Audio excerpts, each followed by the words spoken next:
Malachi Malach, or First Kings, chapter 7. And Shlomo built his own house for 13 years, and he completed his entire house. And he built the house of the forest of Lebanon. It was 100 cubits long and 50 cubits wide and 30 cubits high, with 4 rows of cedar columns and cedar beams on the columns. And it was paneled with cedar above the beams that were on 45 columns, 15 to a row. And there were windows with narrowed frames in 3 rows, and window was opposite window 3 times. And all the doorways and doorposts had square frames, and window was opposite window 3 times. And he made the porch of the columns 50 cubits long and 30 cubits wide, and the porch was in front of them, and the columns and the roof was in front of them. And he made a hall for the throne, the hall of right ruling, where he ruled. And it was paneled with cedar from floor to floor, and the house where he was to dwell in the other courtyard within the hall was of like workmanship. And Shlomo made a house like this for Pharaoh's daughter whom he had taken. And all these were of precious stone hewn to size, sawed with a saw inside and out, from the foundation to the coping, and also on the outside to the great courtyard.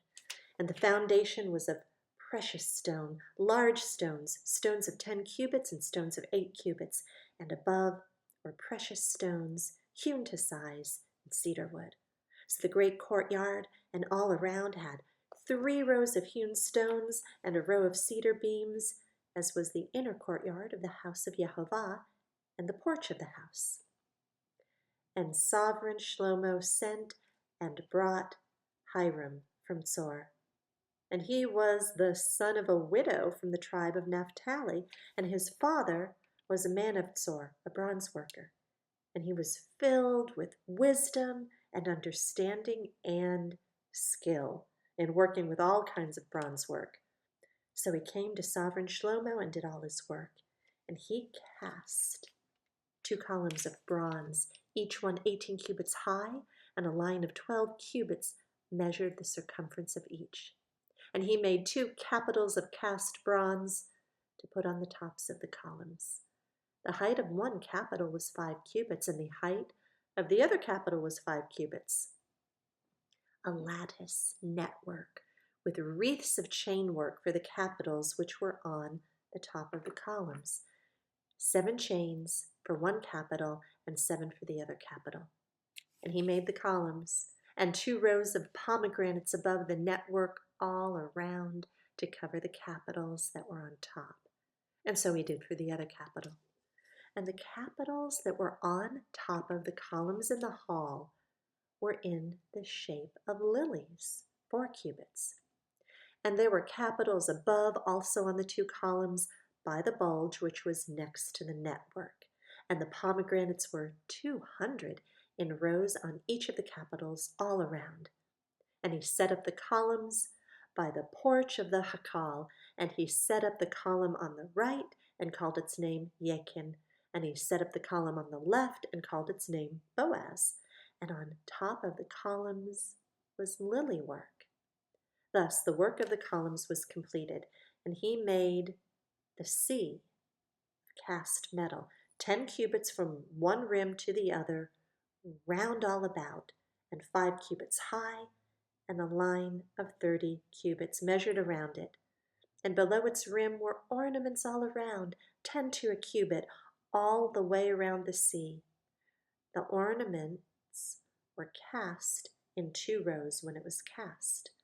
It stood on 12 oxen, 3 facing north and 3 facing west, and 3 facing south and 3 facing east. And the sea was set upon them, and all their back parts were inward. And it was a handbreadth thick, and its rim was shaped like the rim of a cup, like a lily blossom. It held 2,000 baths. And he made 10 stands of bronze. Each stand was 4 cubits long and 4 cubits wide, and 3 cubits high. And this is how the stands were made. They had side panels, and the side panels were between frames, and on the side panels that were between the frames were lions, oxen, and cherubim, and a pedestal above on the frame. Below the lions and oxen were wreaths of beaten work, and each stand had 4 bronze wheels and axles of bronze, and its 4 feet had supports. Under the basin were cast supports beside each wreath, and its opening inside the crown at the top was 1 cubit, and the opening was round like the work of a pedestal, 1.5 cubits. And also on the opening were engravings, but the side panels were square, not round. And the 4 wheels were under the side panels, and the axles of the wheels were joined to the stand, and the height of a wheel was 1.5 cubits. And the wheels were made like chariot wheels. Their axle pins and their rims and their spokes and their hubs were all cast. And there were 4 supports at the 4 corners of each stand. Its supports were of the stand itself. And on top of the stand, 1/2 cubit in height, round all around, and on the top of the stand, its flanges and its side panels were of the same. And on the plate of its flanges and on the side panels, he engraved cherubim, lions, and palm trees according to the clear space on each, with wreaths all around. He made the 10 stands like this. All of them were of 1 mold, 1 measure, and 1 shape. And he made 10 basins of bronze. Each basin contained 40 baths, and each basin was 4 cubits, 1 basin on each of the 10 stands. And he put 5 stands on the right side of the house, and 5 on the left side of the house, and he put the sea on the right side of the house, to the east, facing the south. And Hiram made the pots, and the shovels, and the bowls, and Hiram completed doing all the work that he was to do for sovereign Shlomo on the house of Yehovah. The 2 columns and the bowl-shaped capitals that were on top of the columns, and the 2 networks covering the 2 bowl-shaped capitals which were on top of the columns, and 400 pomegranates for the 2 networks, 2 rows of pomegranates for each network, to cover the 2 bowl-shaped capitals that were on top of the columns, and the 10 stands, and the 10 basins on the stands, and the 1 sea, and the 12 oxen under the sea, and the pots, and the shovels, and the bowls, and all these utensils which Hiram made for sovereign Shlomo for the house of Yehovah were of polished bronze. And the sovereign had them cast in clay in the district of Yarden between Sukkot and Serathon. And Shlomo left all the utensils unweighed, because they were many, nor was the weight of the bronze searched out. So Shlomo made all the utensils for the house of Yehovah, the slaughter place of gold, and the table of gold on which was the showbread, and the lampstands of refined gold, 5 on the right side and 5 on the left in front of the speaking place, with the flowers and the lamps and the snuffers of gold, and the basins and the snuffers and the bowls and the ladles and the fire holders of refined gold, and the hinges of gold, both for the doors of the inner house, the most set apart place, and for the doors of the house of the Hakal. Thus, all the work which sovereign Shlomo had done for the house of Yehovah was completed. And Shlomo brought in the set-apart items of his father David, and the silver and the gold and the utensils, and he put them in the treasuries of the house of Yehovah.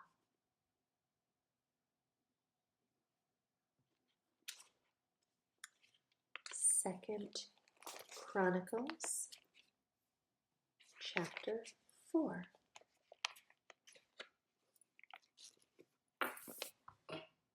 And he made a slaughter place of bronze, 20 cubits long and 20 cubits wide and 10 cubits high. And he made the sea of cast metal 10 cubits from one rim to the other, round all about. Its height was 5 cubits, and a line of 30 cubits measured around it. And figures like oxen were under it, all around it 10 to a cubit, all the way around the sea. 2 rows of oxen were cast when it was cast. It stood on 12 oxen, 3 facing north, and 3 facing west, and 3 facing south, and 3 facing east. And the sea was set upon them, and all their back parts were inward. And it was a handbreadth thick, and its rim was shaped like the rim of a cup, like a lily blossom. And it held 3,000 baths. And he made 10 basins, and put 5 on the right side and 5 on the left to wash in them. In them they rinsed off what pertains to the ascending offering, but the sea was for the priests to wash in. And he made 10 lampstands of gold according to their ruling, and set them in the Hekal, 5 on the right side and 5 on the left. And he made 10 tables and placed them in the Hekal, 5 on the right side and 5 on the left. And he made 100 bowls of gold. And he made the courtyard of the priests and the great court and the doors for the court. And he overlaid these doors with bronze. And he placed the sea on the right side, eastward, over against the south. And Hiram made the pots and the shovels and the bowls. So Hiram completed doing the work that he was to do for Sovereign Shlomo for the house of Elohim. The 2 columns and the bowl-shaped capitals that were on top of the 2 columns, and the 2 networks to cover the 2 bowl-shaped capitals which were on top of the columns, and 400 pomegranates for the 2 networks, 2 rows of pomegranates for each network, to cover the 2 bowl-shaped capitals that were on the columns. And he made stands, and the basins on the stand, 1 sea and 12 oxen under it, and the pots and the shovels and the forks and all their vessels, Hiram and his master craftsmen made of polished bronze for Sovereign Shlomo for the house of Yehovah. On the plain of Yarden, the sovereign had them cast in clay molds between Sukkot and Zeradathah. And Shlomo made so large a number of all these vessels that the weight of the bronze was not searched out. And Shlomo had all the furnishings made for the house of Elohim, and the slaughter place of gold, and the tables on which was the showbread, and the lampstands with their lamps of refined gold to burn, according to right ruling in front of the speaking place, and the blossoms, and the lamps, and the snuffers of gold, perfect gold, and the snuffers, and the bowls, and the ladles, and the fire holders of refined gold. And the entrance to the house, its inner doors to the most set-apart place, and the doors of the Hekal of the house were of gold.